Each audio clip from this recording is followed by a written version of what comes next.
네, 오늘은 참교회, 신자들의 어머니라는 제목으로 함께 하나님 말씀 나누도록 하겠습니다. 교회론을 나누고 있습니다. 참교회란 무엇인가?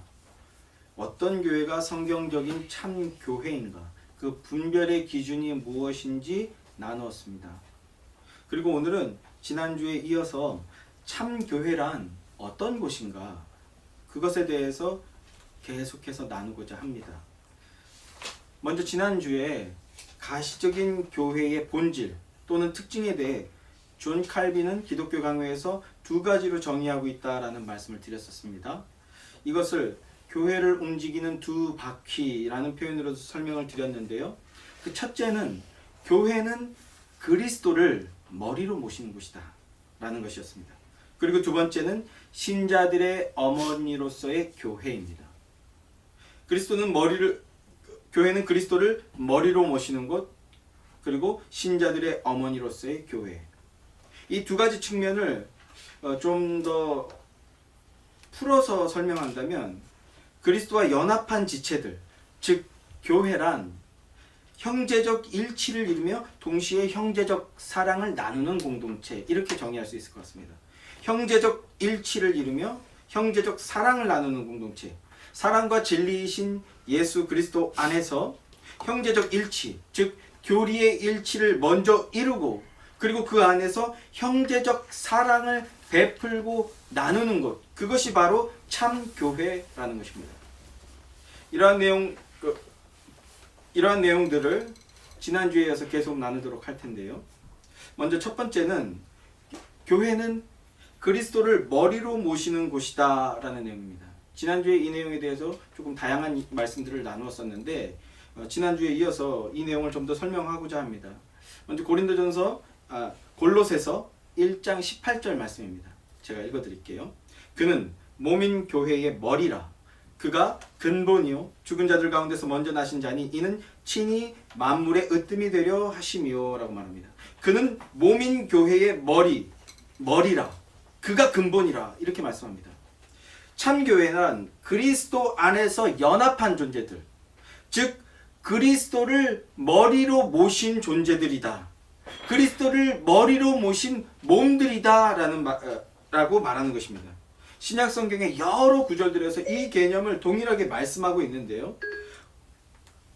우리가 그리스도 안에 있다면 한 몸이 되어져 가는 존재, 즉 한 몸과 같은 존재다라는 겁니다. 그래서 우리가 흔히 지체라는 한자어 표현을 쓰죠. 지체.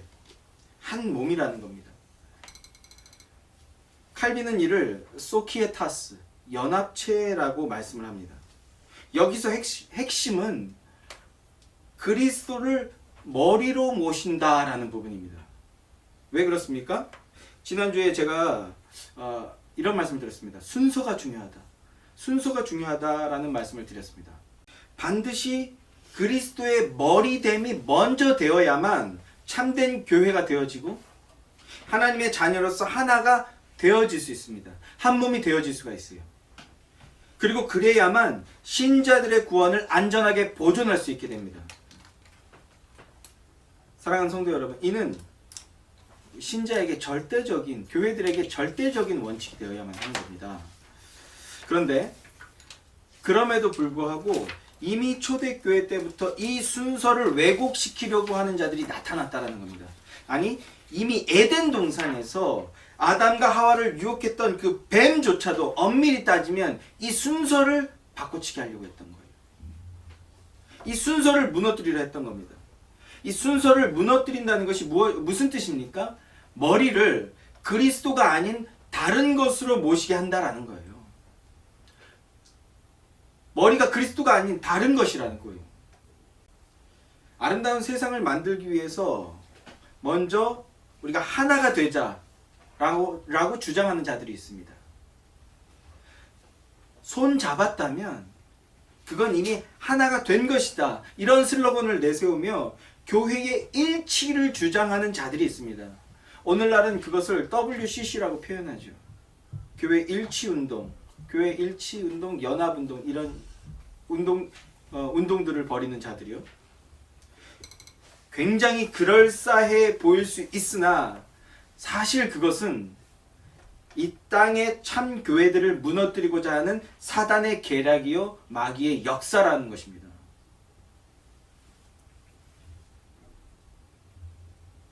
그러니까 그리스도를 머리로 모시는 한 몸이 된다는 건, 그리스도의 연합체가 된다는 것은 말씀이 육신 되신 예수 그리스도의 그 뜻, 그 말씀, 그 명령 안에서 하나를 이룬다라는 겁니다. 이 순서가 바뀌면 안 됩니다. 말씀의 일치, 교리의 일치를 먼저 이루어야만 된다라는 겁니다. 그래야 교회가 하나님 아버지 아래에서 한 형제가 되는 것이고, 한 형제임이 확인될 때 비로소 형제의 사랑을 참되게 나눌 수 있게 되는 것이고, 은혜를 나누며 서로 교통할 수 있게 되는 것입니다. 성도의 교통을 나눌 수 있게 되는 거예요. 교회가 참 교회가 되기 위해서 반드시 말씀의 일치, 교리의 일치를 먼저 이루어야만 합니다. 에베소서 4장 11절 12절 말씀. 그가 어떤 사람은 사도로, 어떤 사람은 선지자로, 어떤 사람은 복음 전하는 자로, 어떤 사람은 목사와 교사로 삼으셨으니 이는 성도를 온전하게 하여 봉사의 일을 하게 하며 그리스도의 몸을 세우려 하심이라. 무슨 말씀입니까? 성도가 그리스도의 참되고 온전한 몸이 되게 하기 위해서 사도, 선지자, 오늘날에는 목사나 교사, 즉 복음 전하는 자들을 세웠다라는 겁니다.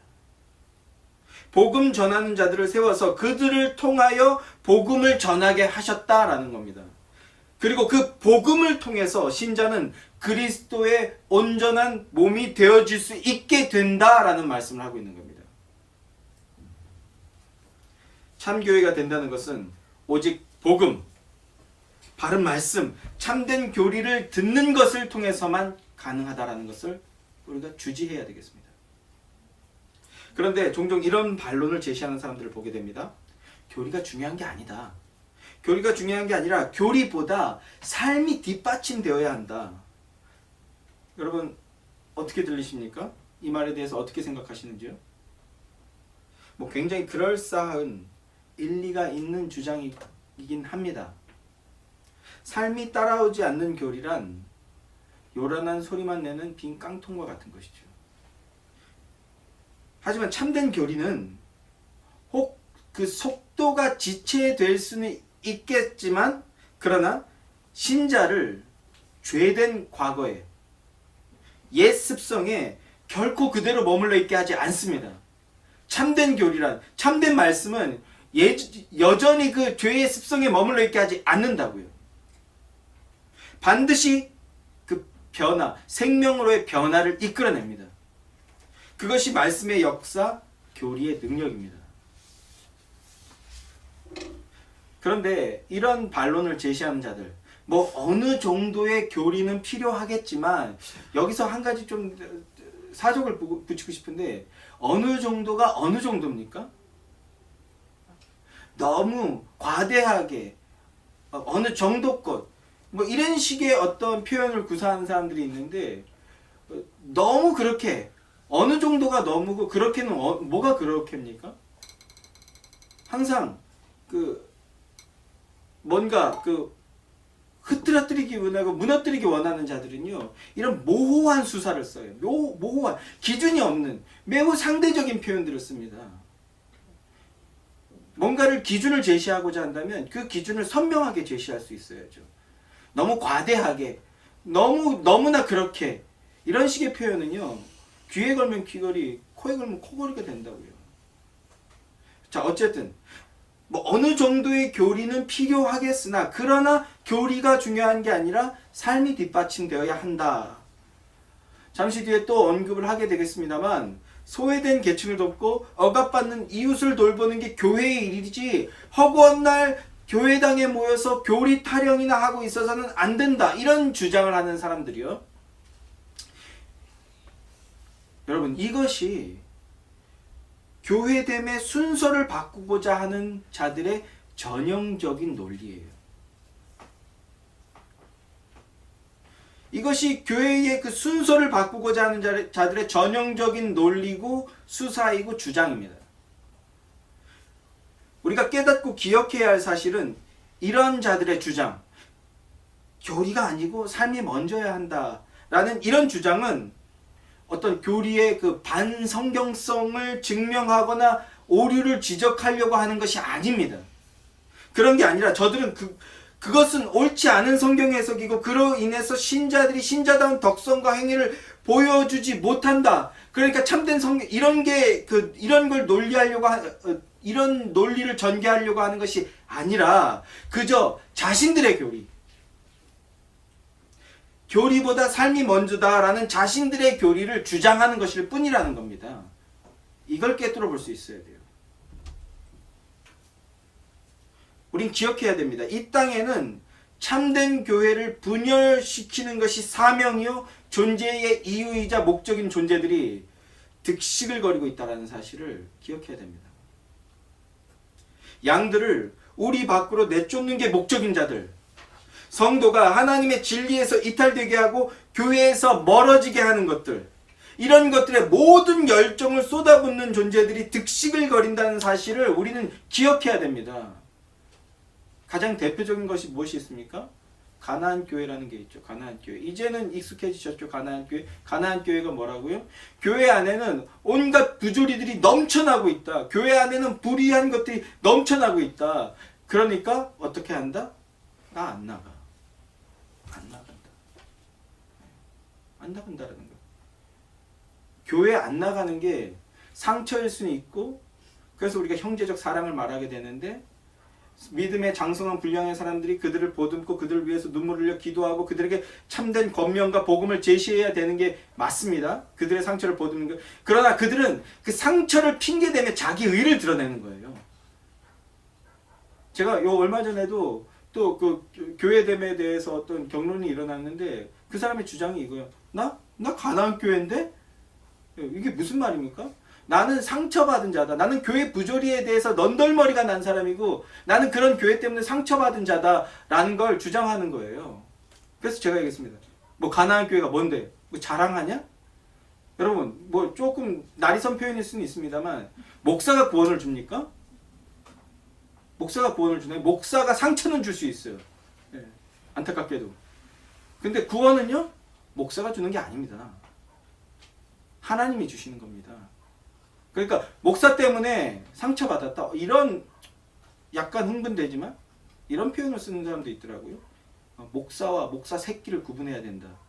예, 그 무슨 마음인지는 알겠어요. 무슨 마음인지. 예. 그런 말 들으면 스스로 반성하고 회개해야 될 부분들을 발견하는 것도 지혜라고 생각합니다. 그런데 하나님 앞에서는 안 통한다라는 거예요. 하나님 맞설 때 하나님 저 가나안 교회인데요.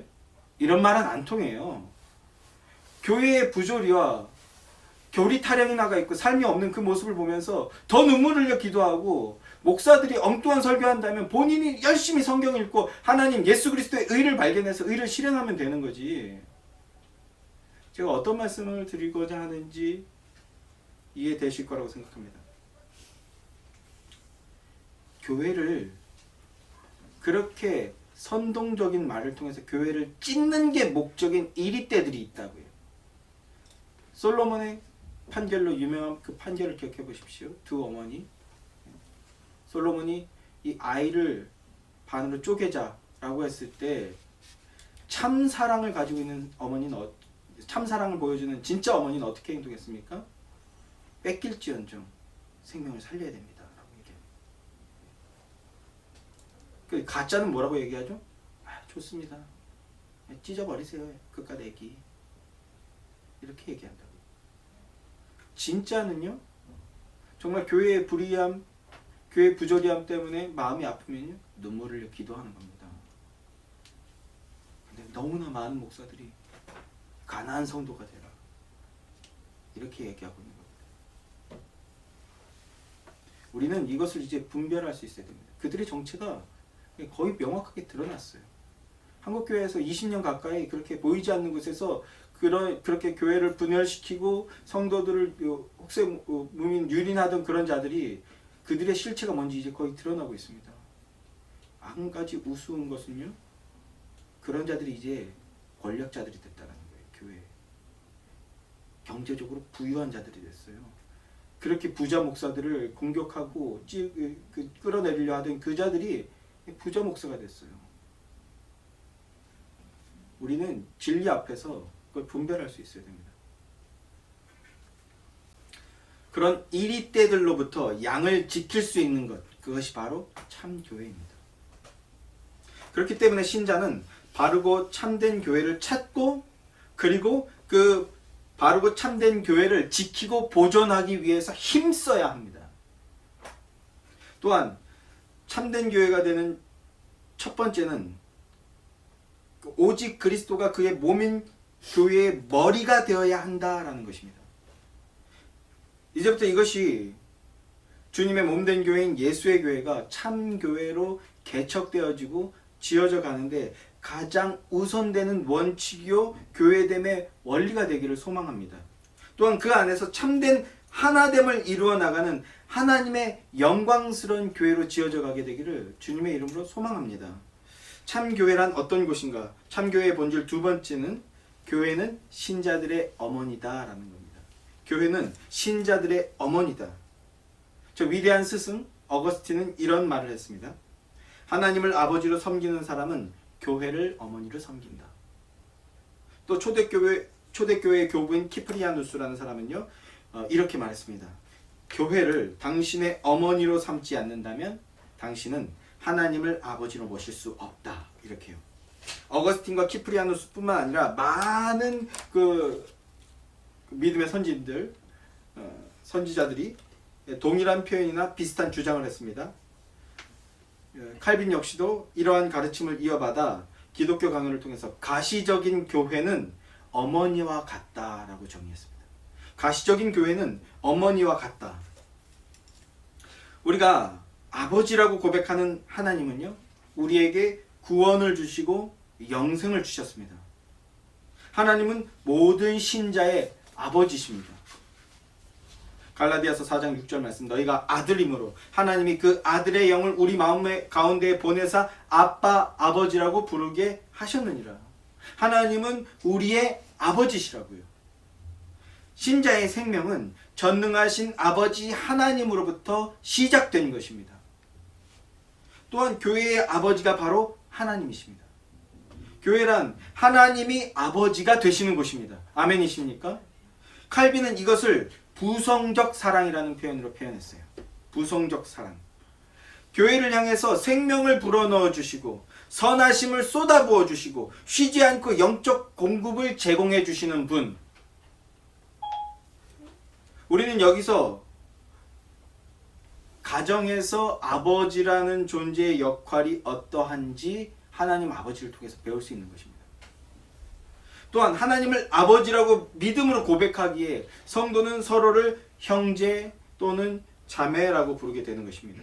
주 안에서 한 가족이라는 거예요. 그래서 형제님, 자매님 이런 표현을 쓰는 거라고요.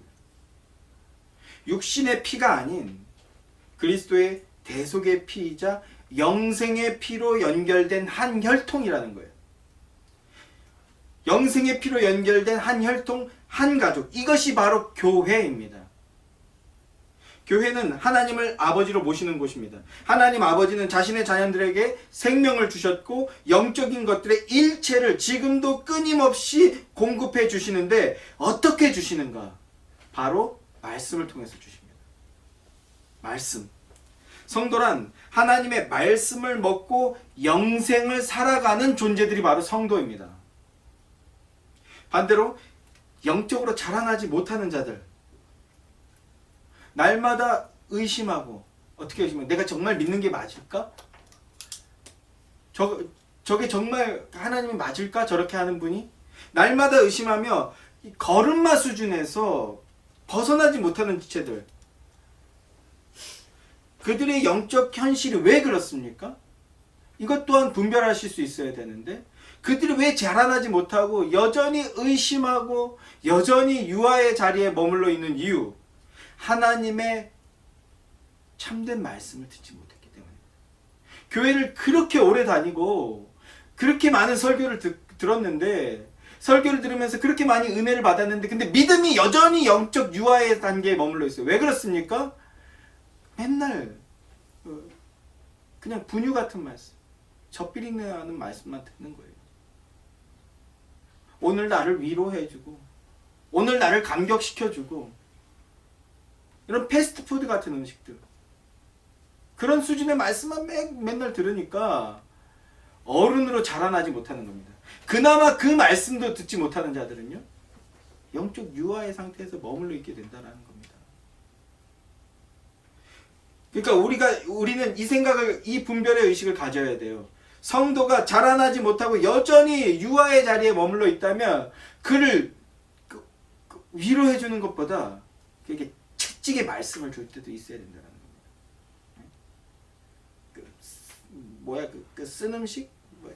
나물들이 먹긴 써도 몸에 건강하다는 듯이 것처럼 그런 음식들을 이렇게 꾸준히 먹여나가야 된다.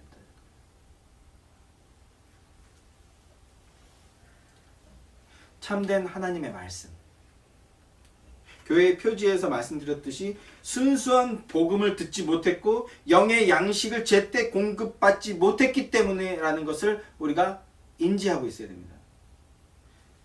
참 교회의 지체이고 성숙한 성도라면 그런 죽어가는 영혼들, 어린 영혼들을 보며 안타까워하고 아파할 수 있어야 할 것입니다. 그리고 나아가서 복음만이, 바르고 참된 교리에 의한 말씀만이 그들을 치유할 수 있고 회복시킬 수 있고 자라나게 할 수 있다는 사실을 우리가 인지하고 기억해야 됩니다.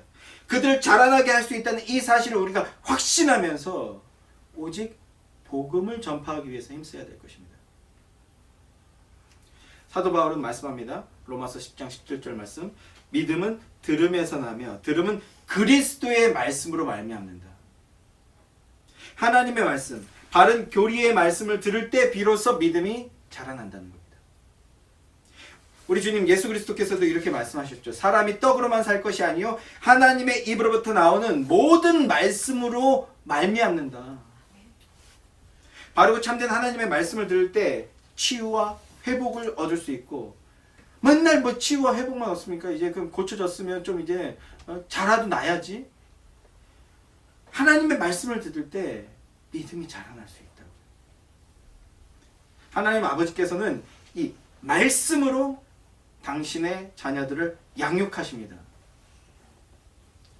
그런데 그 일을 누구에게 맡기셨는가? 그 일을 누구에게 맡기셨는가?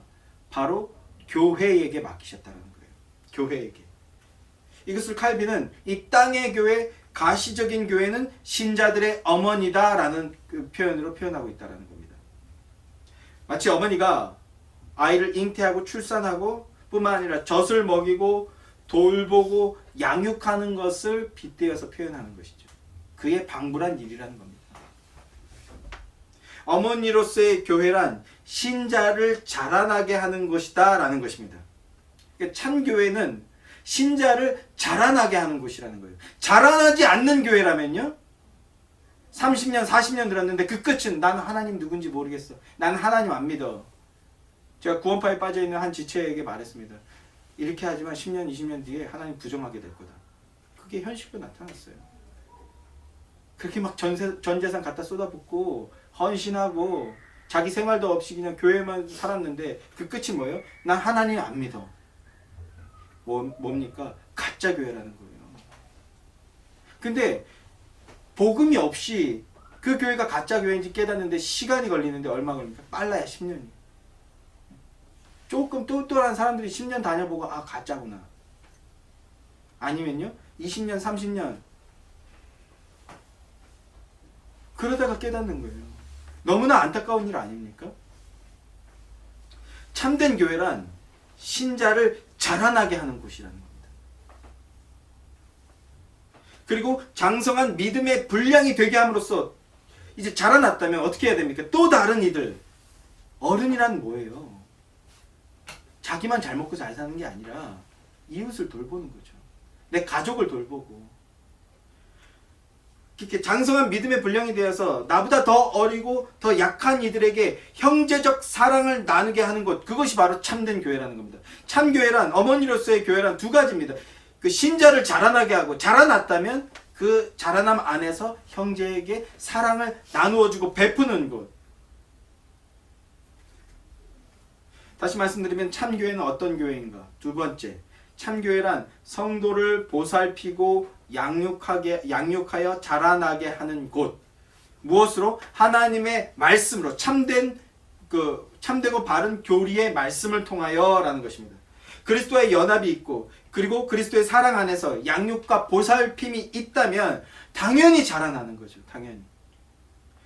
구원 얻은 성도가 자라나지 못하고 여전히 젖먹이 신앙에 머물러 있다면 이 중에 지금 제가 말씀드린 것들 중에 어떤 한 요소가 결핍되어 있다는 거예요. 참교회라면 굳이 그 결핍을 찾아서 그걸 양육하고 돌보는 그 봉사일을 맡은 것이 바로 교회라는 거예요. 참교회라면 이런 일들이 당연하게 일어나야 되는 거예요. 우리 예수의 교회는 어떻습니까? 주님의 말씀과 교리에 비추어서 우리를 돌아보고 이 말씀에 의해서 참된 교회로 바르게 세워나가게 되기를 소망합니다. 덧붙이고 싶은 말은 세상은 본성적으로 강한 자 앞에서는 약해지고 약한 자 앞에서는 강해집니다. 강약, 강이죠. 그러나 오직 교회만이, 참교회만이 이런 세상의 본성과 원리를 역행합니다. 약자를 섬기고 약자를 보살핍니다. 강자라고 해도 그것이 거짓이요 비진리라면 절대 굴복하지 않는 겁니다. 절대 굴복하지 않고 맞서는 겁니다. 이것이 바로 믿음의 장성한 분량으로 충만해진 그 모습입니다. 그런 성숙한 믿음의 모습으로 자라나는 여러분이 되시길, 그리고 우리 예수의 교회가 되기를 주님의 이름으로 간절히 기원합니다. 자, 뿐만 아니라 교회는 성도를 보살피고 양육하여 자라나게 할 뿐만 아니라 참교회는 그리스도의 사랑 안에서 형제적 사랑을 나누는 곳입니다. 여기까지 자라나야 되는 거예요. 여기까지. 어머니로서의 교회란 이 두 가지 모습이 모두 나타나는 곳이어야 한다는 겁니다. 자라나게 하고 사랑을 나누게 하는 것. 어머니로서의 교회는 먼저 성도를 자라나게 하는 곳입니다. 본문 13절 말씀을 보세요. 우리가 다 하나님의 아들을 믿는 것과 아는 일에 하나가 되어 온전한 사람을 이루어 그리스도의 장성한 분량이 충만한 데까지 이르리니, 이렇게 말씀합니다. 교회란 예수 그리스도를 믿고 예수 그리스도의 말씀과 명령을 잘 알아서 그 뜻을 따르는 자들이 될 수 있도록, 여기서 그 뜻은 뭡니까? 십자가를 지는 거예요. 십자가를 지는 거예요.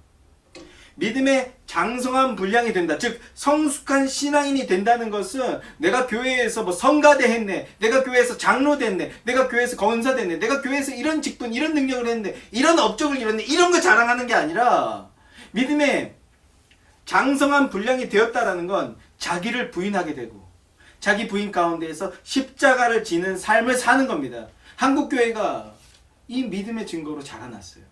그런데 오늘날 한국교회는요, 반으로 쪼개져 버리고 분열되고 이 참된 믿음의 본질을 잃어버렸습니다.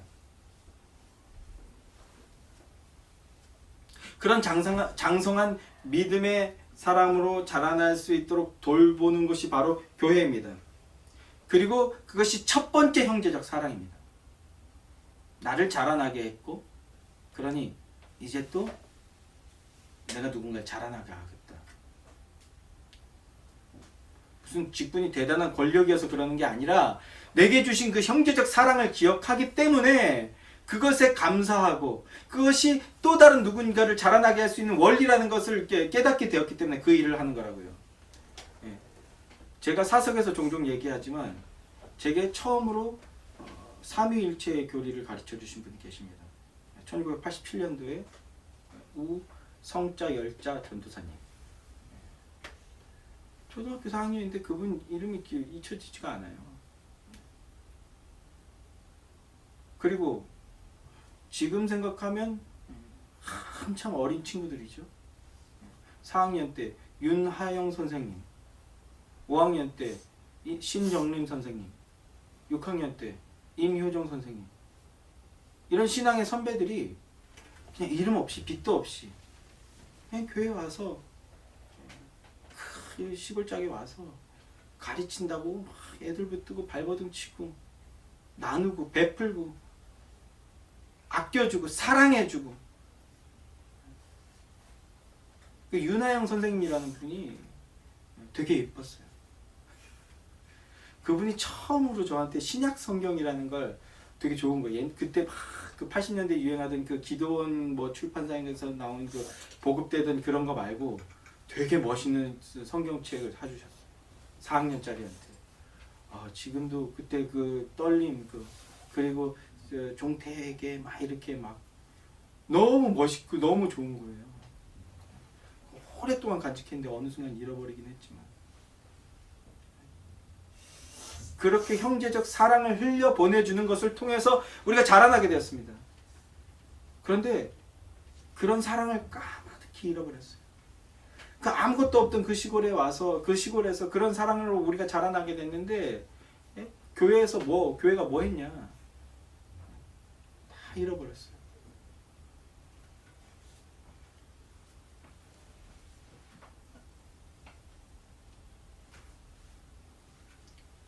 어머니로서의 교회 첫 번째는 형제적 사랑입니다.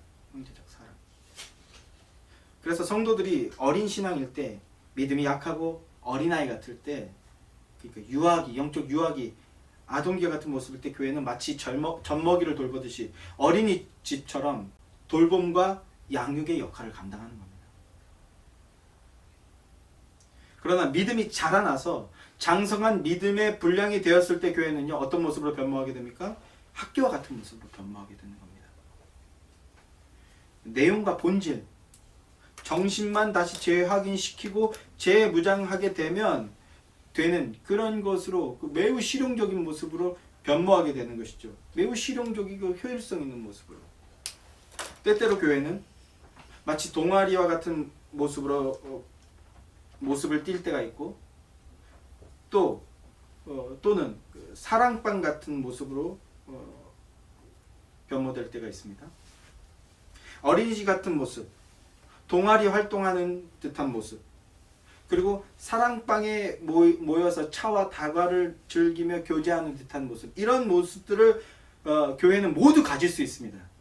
그러나 그것이 참 교회의 모습이거나 목적이거나 본질이어서는 안 된다는 사실을 그걸 우리는 기억해야 됩니다. 과정으로서 어린이집 같은 모습이 나타날 수도 있고 동아리 활동하는 듯한 모습이 나타날 수도 있고 사랑방과 같은 그 모습이 나타날 수 있지만 과정으로서 그런 모습들이 일정 기간 나타날 수는 있지만 끝도 없이 그 상태에 머물러 있다고 한다면 그것은 교회의 참됨, 교회의 본질을 잃어버렸다라는 그 시금석으로 여겨야 됩니다.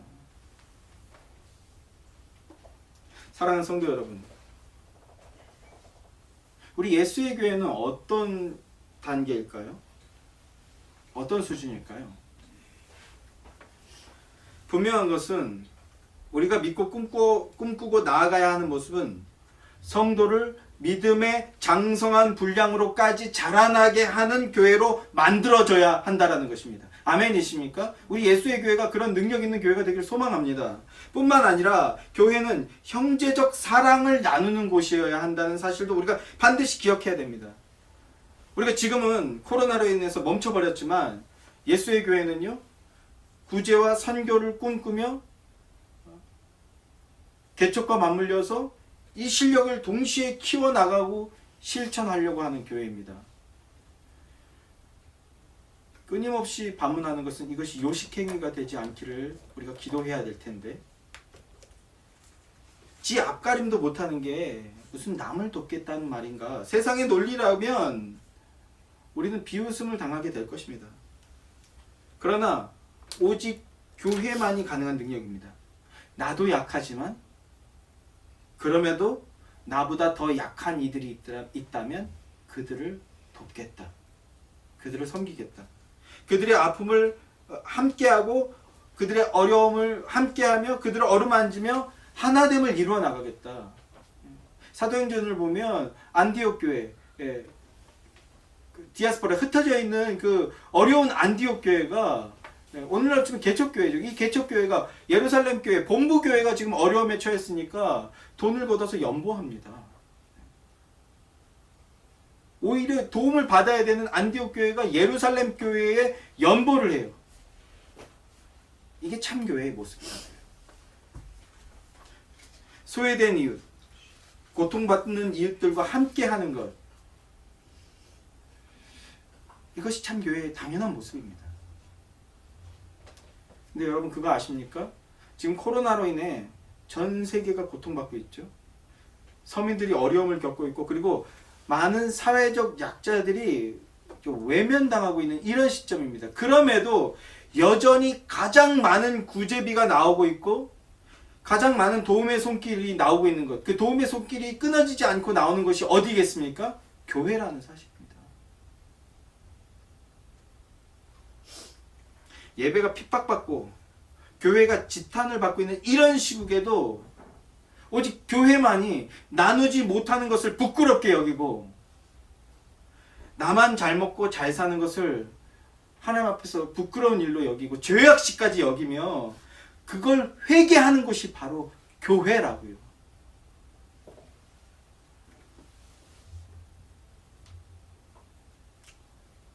교회란 십자가의 은혜를 기억하고 고백하는 곳이기 때문입니다. 참 교회란 그 은혜 안에서 내게 베풀어 주신 사랑을 기억하며 형제적 사랑을 아끼지 않는 곳이 바로 참 교회라는 것입니다. 우리 예수의 교회에 이 참 교회의 모습이 놓쳐지지 않고 오히려 충만하게 되기를 우리 주님의 이름으로 간절히 소망합니다. 말씀을 맺겠습니다. 참 교회란 그리스도를 머리로 하는 몸들, 소키에타스, 연합체라는 사실을 우리 기억합시다. 참 교회란 마치 어머니가 온 몸을 던져서 자녀를 양육하듯 영혼을 돌보고 믿음의 장성한 분량으로 성숙한 어른의 모습같이 자라나게 하는 곳이라는 사실을 기억합시다. 또한 교회는 오직 복음 선포에 의해서만 성장한다는 사실도 우리가 절대 놓치지 않고 기억해야 되겠습니다. 하나님의 참된 교리의 말씀이 선포되지 않는 곳, 즉 교회의 표지가 드러나지 않는 곳에서는 절대 성도가 자라날 수 없습니다. 오히려 그 구원이 위험해지고 진리에서 이탈되게 됩니다. 무엇보다 하나님의 참된 복음이 선포되지 않는다면 그것은 교회가 아닙니다. 이것을 분별하고 단호히 대처할 수 있어야 합니다. 앞서 말씀드린 이러한 내용들을 믿음 안에서 기억하며 주님의 몸된 교회, 예수의 교회가 성경이 말씀하고 있는 참 교회로 개척되어지고 자라나게 되어지기를 주님의 이름으로 소망합니다. 진리와 사랑 안에서 온전하게 세워지는 성도 여러분과 예수의 교회가 될 수 있기를 존귀하신 우리 주님의 이름으로 간절히 기원합니다.